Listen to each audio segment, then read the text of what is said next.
Irmãos, vamos abrir a palavra lá no Evangelho de João, capítulo 20, versos 19 a 23. Falei aqui no culto das 8 sobre o poder da ressurreição para trazer alegria para a igreja.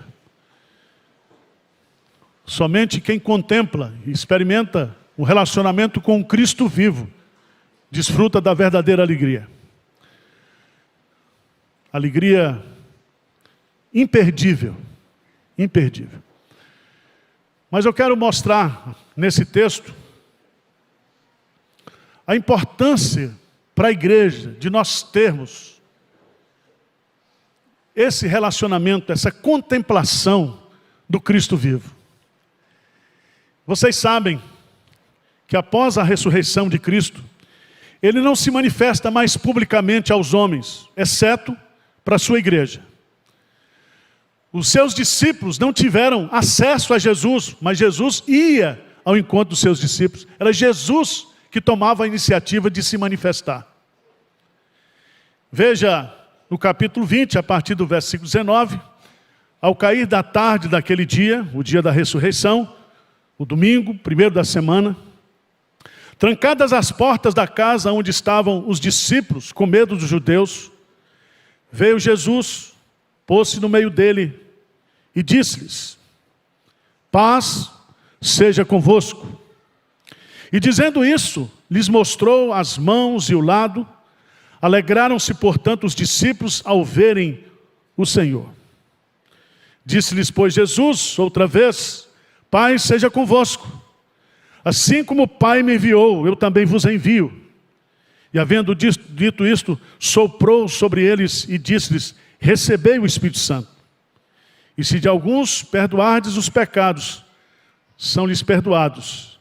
E se lhe retiverdes, são retidos. Irmãos, qual é a importância, qual é a necessidade para a minha vida, para a sua vida, para a vida da igreja, de nós termos esse relacionamento com o Cristo vivo? Qual é o impacto que a ressurreição de Cristo trouxe para a vida da igreja? O apóstolo Paulo fala que há um poder inerente à ressurreição de Cristo. E que nós, como igreja, deveremos buscar experimentar o poder da sua ressurreição. Todos nós sabemos que a ressurreição de Cristo, ela foi necessária para que se cumprissem as Escrituras. E Jesus, lá em Lucas capítulo 24, expõe para os seus discípulos, através de toda a Escritura, o ensino acerca da sua pessoa. Nós sabemos também que a ressurreição de Cristo, não somente ela cumpre as Escrituras, mas a ressurreição de Cristo também veio para resolver definitivamente a justificação da nossa fé, a nossa salvação total e completa. A ressurreição de Cristo mata a morte. A ressurreição de Cristo despoja Satanás. A ressurreição de Cristo nos dá a vida eterna. Ele foi entregue por causa dos nossos pecados e ressuscitou por causa da nossa justificação.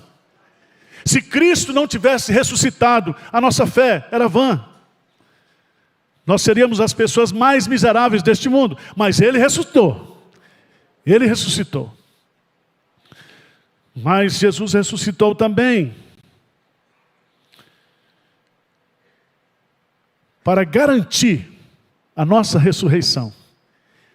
O apóstolo Paulo diz que assim como por um pecado de um homem entrou a morte no mundo, assim também pela obediência de um homem, Jesus Cristo, veio a vida.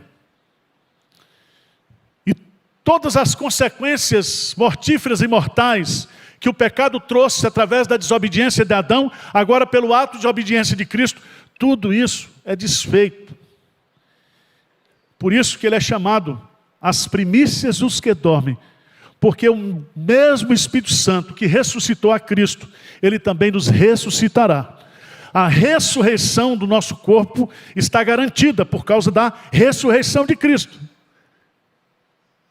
Diz amém aí. A vida. Se Cristo não ressuscitasse, nós jamais ressuscitaríamos. Nós estávamos perdidos. E é interessante porque todos vão ressuscitar. Todos. Na segunda vinda de Cristo. Alguns ressuscitarão para o juízo eterno. Outros ressuscitarão para a vida eterna. Mas todos vocês não vão acabar com a morte. Vocês continuarão existindo eternamente. E o destino de vocês depende se vocês creem em Cristo e se vocês não creem em Cristo. E aquela pergunta que Pilatos fez, que farei de Jesus Cristo, é a pergunta que você tem que fazer com você. Para você. O que você vai fazer de Jesus? O que você vai fazer dessa entrega, dessa oferta de Jesus por você, para lhe salvar? Você vai recebê-la pela fé ou vai rejeitá-la? Isso depende do seu futuro eterno. Mas eu quero destacar no texto, irmãos, aqui, a importância da ressurreição de Cristo para dar um destino para a vida da igreja, para nos guiar como igreja. Ao cair da tarde daquele dia, o primeiro da semana, trancadas as portas da casa onde estavam os discípulos com medo dos judeus. Veja que a igreja está de portas trancadas, de portas fechadas. Os discípulos ainda não tinham visto o Cristo vivo, o Cristo ressurreto. As mulheres viram, as mulheres comunicaram aos discípulos, mas eles não acreditaram. E quando a gente não acredita que Cristo está vivo, a gente fica com medo. A gente se tranca. Mas não é somente medo, diz que eles estavam intranquilos, angustiados, sem paz, perturbados. Diz o texto. Eles estavam tristes, profundamente tristes. E aí a igreja o quê? Se trancou, se fechou, com medo, intranquila, triste, sem paz, sem rumo, completamente desassossegada. Mas aí, meus amados irmãos, diz o texto sagrado, no versículo 19, veio Jesus, pôs-se no meio e diz-lhes, paz seja convosco. Não é a igreja que vai a Cristo, é Cristo que vem à igreja. É Cristo que se revela à igreja, é Cristo que se manifesta à igreja. E se você observar todas as vezes que a igreja está em crise, todas as vezes que os servos de Deus estão passando por lutas, a maior necessidade minha e sua é contemplar o Cristo vivo do nosso lado, no nosso meio, dentro de nós. Nós precisamos disso. E é tão importante a gente entender, porque Jesus, primeira palavra para essa igreja, paz seja convosco. É a paz da sua presença. É a paz que procede da sua palavra, da sua boca. É a paz que ele conseguiu através da obra da reconciliação. Ele traz a paz de Deus, ele traz a paz com Deus. Ele traz a paz que excede todo entendimento para guardar as nossas mentes e os nossos corações em Cristo Jesus. Ele é o príncipe da paz. E o Cristo ressurreto traz paz para a igreja. Mas não somente isso. Dizendo-lhes, mostrou as mãos e o lado. Alegraram-se, portanto, os discípulos ao verem o Senhor. Ele traz a paz e ele traz o que? A alegria. Veja comigo lá João 16, versículo 22. Lê comigo, por favor, esse versículo. É o texto básico do Sermão das 8 horas. Diz assim, assim também agora vós tendes tristeza.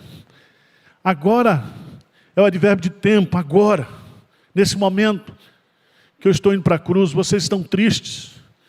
Agora significa a nossa vida nesse mundo. No mundo tereis aflições, no mundo tereis angústia, no mundo... Mas tem de bom ânimo. Eu venci o mundo. E aqui é interessante que Jesus diz, olha, assim também agora vós tendes tristeza, mas outra vez vos verei. Não são os discípulos que veem a Jesus, é Jesus que volta para vê-los. É Jesus que vem ao nosso encontro. É o Cristo ressurreto que vem. Não é você que vai até Ele. Ele vem. Ele vem para nos trazer alegria. E diz o texto que essa alegria é derramada no nosso coração. O vosso coração se alegrará. E a vossa alegria ninguém jamais poderá tirar. Não existe ladrões que possam roubar a alegria de um crente que está em relacionamento pessoal com Cristo vivo. A ressurreição de Cristo traz para mim e para você uma paz e uma alegria indestrutíveis. Jesus diz, a minha paz vos dou, não vos la dou, como o mundo a dá. A paz de Cristo, a alegria de Cristo, são os benefícios dessa manifestação. Meus irmãos, eu não entendo por que tem muito crente enfesado. Muito crente triste. Está faltando Cristo na vida. Está faltando comunhão com Cristo. Eu quero dizer para você, como disse C.S. Lewis, alegria no céu é um assunto muito sério. Porque na plenitude, na presença de Deus, a plenitude de... Se você continuar em festa, você vai para o inferno. Sabe o que é que tem no inferno? Ranger de dentes. E um verbo que nunca se consome. Um crente triste é como se a gente encontrasse um demônio humilde. Se encontrar um demônio humilde, aí tem alguma coisa errada. Então, quando Cristo ressuscita, e o Cristo, Ele, o Cristo vivo, Ele se manifesta para mim e para você, eu posso crer no amanhã, como nós cantamos aqui. Ele está vivo, Ele está presente, Ele está conosco todos os dias da nossa vida. O Cristo vivo, ressuscitado, está conosco. Amém?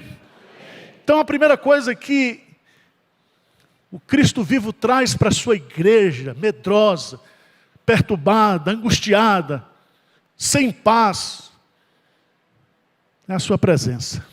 E a sua presença traz tudo isso que eles estão experimentando agora. Segunda lição que o texto nos ensina é que essa igreja recebe uma missão do Cristo vivo. Veja aí no versículo 21, lê comigo, o que é que diz aí? Disse-lhes, pois, Jesus outra vez, paz seja convosco. Assim como o Pai me enviou, eu também vos... Então, traz cura, traz paz, mas agora dá um rumo para essa igreja. Essa igreja do Cristo vivo, ela tem uma missão. E essa missão aqui é uma missão de Deus. Porque quando Jesus Cristo diz assim, assim como o Pai me enviou, eu também vos envio. Ele está falando que a mesma missão dele é a nossa. Nós fazemos parte de uma mesma missão, a missão de Deus. Volta um pouquinho lá, para João capítulo 17, versículo 4. Lê comigo o que a palavra de Deus nos diz. Diz o quê? Eu te glorifiquei na terra, consumando a obra que me confiaste para... Qual foi a obra que Deus confiou a Jesus na terra? Morrer e ressuscitar. E agora o Cristo vivo chama a sua igreja e diz, vocês agora continuam. Assim como eu fui enviado, assim como eu glorifiquei o Pai na terra, eu quero que vocês, meus irmãos, continuem essa missão. Se a sua missão foi para pagar o preço da redenção, a nossa missão é pagar o preço da proclamação. Então, a igreja do Cristo vivo é uma igreja missionária. É uma igreja que está preocupada em ganhar o maior número possível de almas para Cristo, de plantar o maior número possível de igrejas nessa terra. Nós somos uma igreja missionária, nós somos uma igreja enviada, nós temos uma missão para cumprir. E quando a igreja não tem essa consciência, é porque o Cristo vivo não está reinando no meio dela. Vocês estão entendendo ou não? Está lógico o raciocínio ou não? Se eu estiver falando besteira, depois vocês... Vamos para o texto. Ele diz claramente, assim como o Pai me enviou, também eu vos envio. Às vezes a gente acha o seguinte, você pensa assim também, que Deus tem uma missão para cumprir na terra, mas essa missão de Deus não está na minha agenda. Então eu chego para Deus e digo assim, Senhor, o que é que eu posso lhe ajudar nessa missão? Eu vou dar dízimo, eu vou fazer isso, eu vou fazer aquilo. Agora, não bagunce a minha agenda, Deus. Porque a minha agenda é minha. Preste atenção, a igreja não vive, ela não existe para viver a sua agenda pessoal. Ela existe para cumprir a agenda de Deus. Não existe a obra da igreja, existe a missão de Deus, a obra de Deus, o reino de Deus, a igreja de Deus. Não existe projeto ministerial, eclesiológico, que não seja essa missão aqui. Assim como o Pai me enviou, eu também vos envio. Ou seja, a nossa missão é dar continuidade, é concluir essa missão que começou com Deus, que é concretizada por Jesus Cristo, e agora é nos dada, juntamente com a presença do Espírito Santo, para irmos a todas as nações da terra, fazer discípulos, ganhar almas para Jesus. Toda igreja que não faz missões, está trancada, com medo do coronavírus. Tem um monte de pastor desempregado agora, igreja fechando. Eu acho é bom. Acho é bom. Porque tudo que o homem semear, ele vai colher. Irmãos, quando a igreja de Deus foi tirada do Egito, foi tirada do meio de praga. E nós vamos ter praga até Jesus voltar. E tem um monte de praga aqui que vocês não estão sabendo. E se você pegar, o médico vai dizer que é um vírus. Uma coisa assim, inexplicável. A igreja do Cristo vivo é uma igreja missionária. É uma igreja que tem a sua presença no meio dela, trazendo paz, trazendo alegria, trazendo encorajamento, trazendo conforto. Terceiro lugar. Versículo 22, e havendo dito isto, soprou sobre eles e disse, recebei o Espírito Santo. Vem a missão, mas a missão não pode ser feita sem a direção, o poder do Espírito Santo. Preste atenção, Dr. John Stott, ele comentando esse texto, ele diz, Deus não enviou a igreja ao mundo antes, primeiro, de ter enviado o Espírito Santo à sua igreja, porque a igreja não pode fazer a missão de Deus sem o poder, sem a direção, sem o controle do Espírito Santo. Vocês entendem?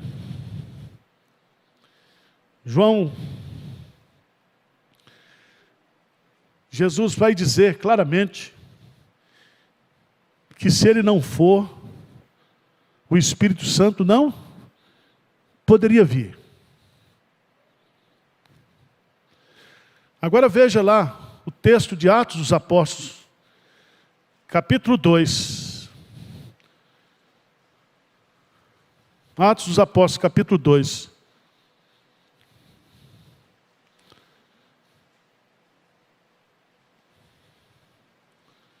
No discurso de Pedro, o sermão de Pedro fala sobre a vida de Jesus, sobre a morte de Jesus, sobre a ressurreição de Jesus, sobre a exaltação de Jesus e senhorio de Jesus.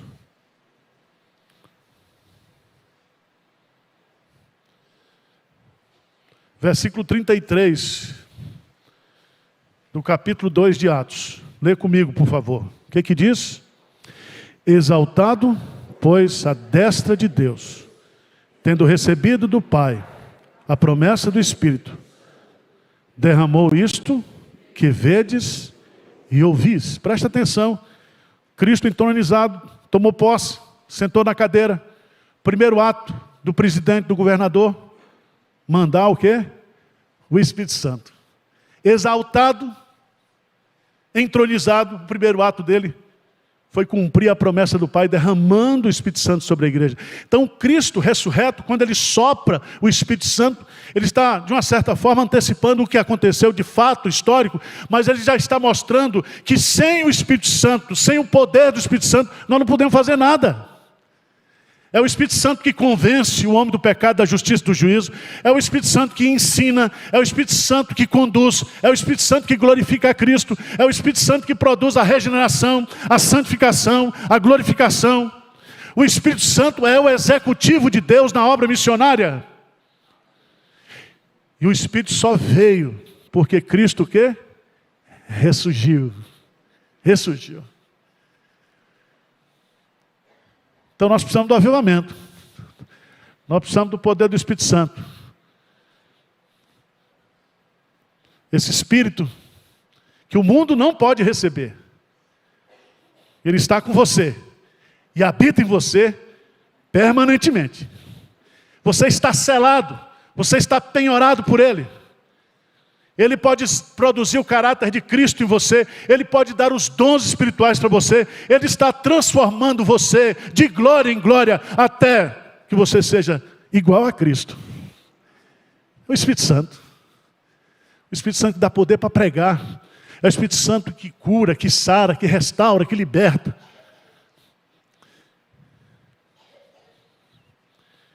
Mas em quarto lugar,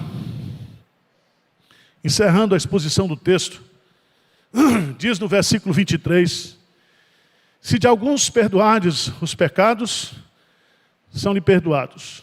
Se lhe o retiverdes, são retidos. Quando você lê esse texto, você lembra do... Quem foi católico apostólico romano aqui? Você ia confessar. Aí, dependendo do pecado, o padre dizia, faça 10 Pai Nosso e 20 Ave Maria. Aí ele dava o quê? A penitência para você o quê? Receber o perdão. Não é isso que o texto está dizendo.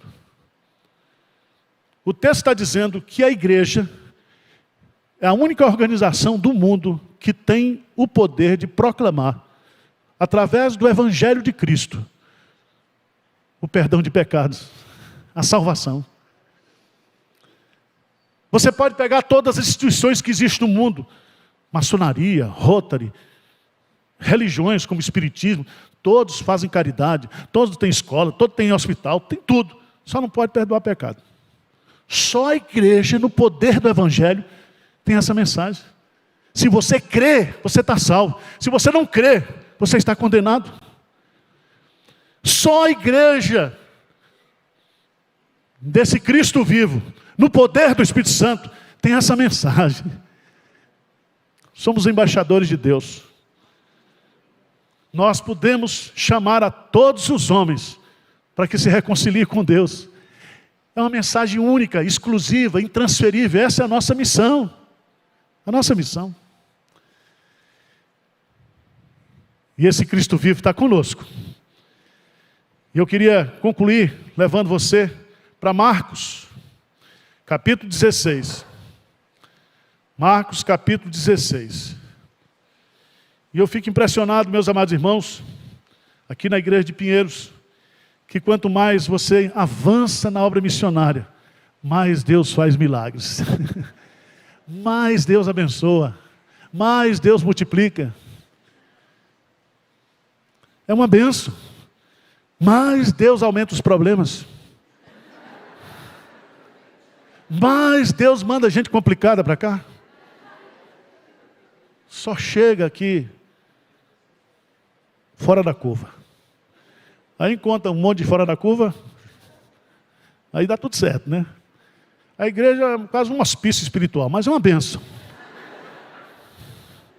Uma benção. Essa semana eu perdi a paciência, porque o povo não lê a Bíblia, não estuda a Bíblia e fica falando só de coelhinho da Páscoa. Coelhinho da Páscoa, coelhinho da Páscoa. Pastor, meu irmão, não tem tempo para isso não. Você não viu lá que a Páscoa é cabrito? Tem coelho lá? Não, então é cabrito. Ah, meu irmão, ovo de Páscoa. Isso é coisa de empresa, de comércio, não tem nada a ver com Cristo. Mas veja, que lá em Marcos capítulo 16, versos 19 e 20, diz assim: de fato, o Senhor Jesus, depois de lhes ter falado, foi recebido no céu e assentou-se o quê? À destra de Deus.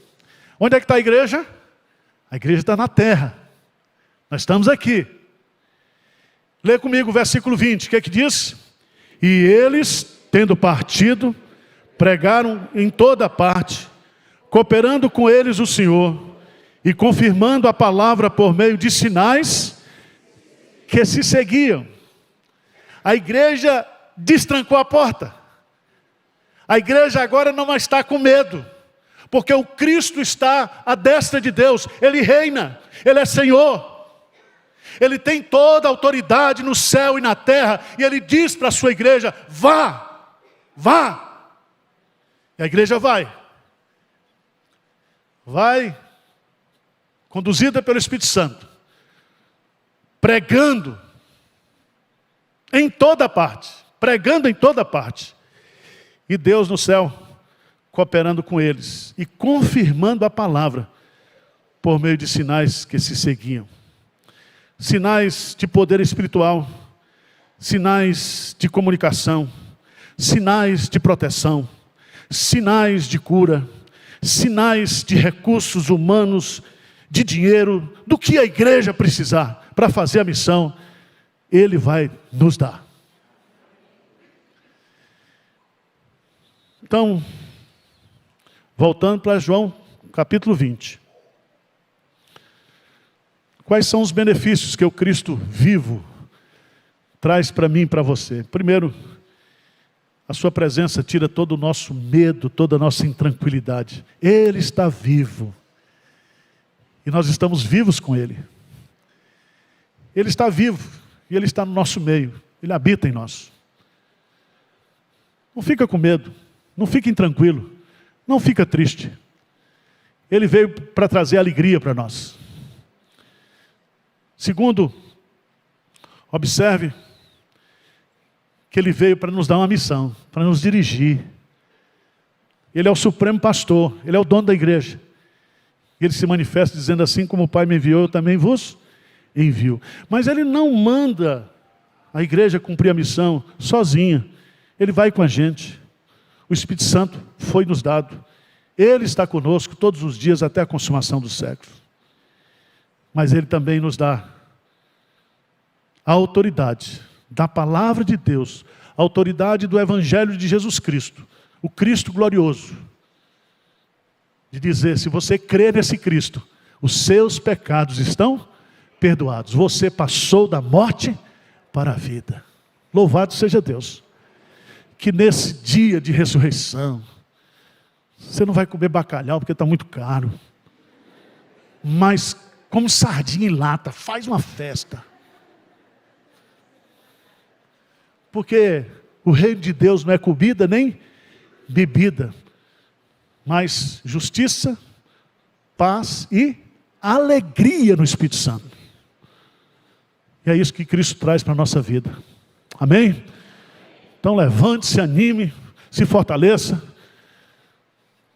Não importa a situação que você está passando, de lutas, isso jamais poderá separar você do amor de Deus que está em Cristo Jesus. E você jamais estará sozinho nessa luta. Amém?